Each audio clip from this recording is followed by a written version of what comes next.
नमस्कार, radio money 9 पर आपका बहुत बहुत स्वागत है। मैं हूं आपके साथ अभिषेक गुप्ता और आप सुन रहे हैं कॉर्पोरेट सेंट्रल। वीएसटी इंडस्ट्रीज के शेयर ने किस ऊंचाई को छुआ? वी2 रिटेल में क्यों लगा अपर सर्किट? हिंडनबर्ग रिसर्च की रिपोर्ट पर आज सुप्रीम कोर्ट ने अदानी ग्रुप के पक्ष में सुनाया क्या फैसला, बताएंगे आपको। और इसके अलावा भी होंगी कॉर्पोरेट जगत से जुड़ी कई और बड़ी खबरें। तो चलिए शुरू करते हैं कॉर्पोरेट सेंट्रल।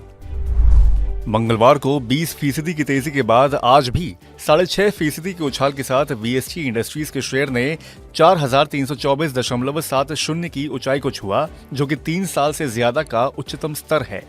मंगलवार को हुई ब्लॉक डील में 3,390 के भाव पर एसबीआई म्यूचुअल फंड ने इस कंपनी के 2,25,000 और राधा किशन दमानी ने 2,22,935 शेयर खरीदे हैं।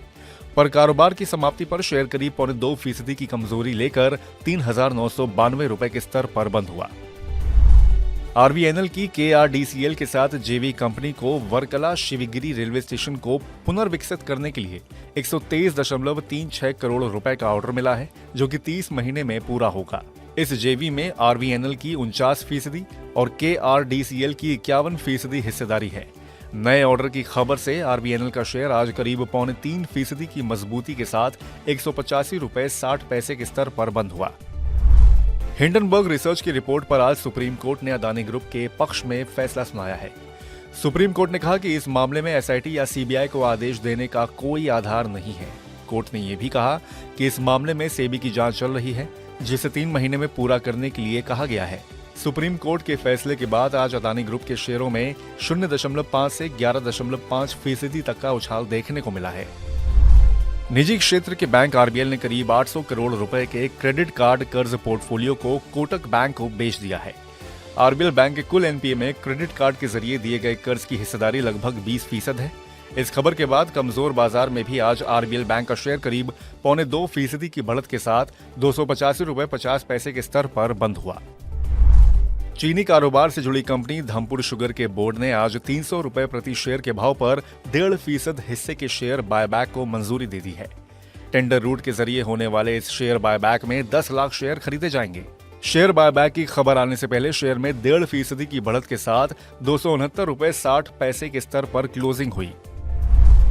ऑटो कंपनी टाटा मोटर्स ने असम स्टेट ट्रांसपोर्ट को 100 ई बसेस सप्लाई करने की घोषणा की है।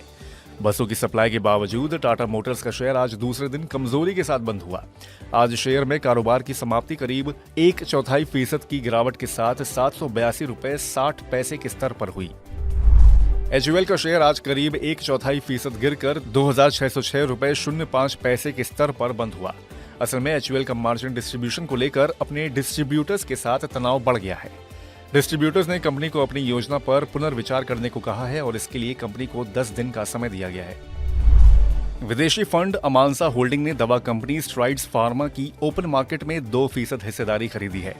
मंगलवार 2 जनवरी को बल्क डील के जरिए 5.94 लाख शेयर 659 रुपए 41 पैसे प्रति शेयर के भाव पर और 12.2 लाख शेयर 659 रुपए 81 पैसे प्रति शेयर के भाव पर खरीदे गए।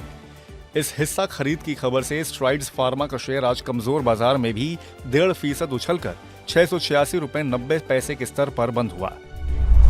रेलवे प्रोजेक्ट्स पर काम करने वाली कंपनी रेलटेल इंडिया के शेयर ने आज 374 रुपए का रिकॉर्ड ऊंचाई को छुआ।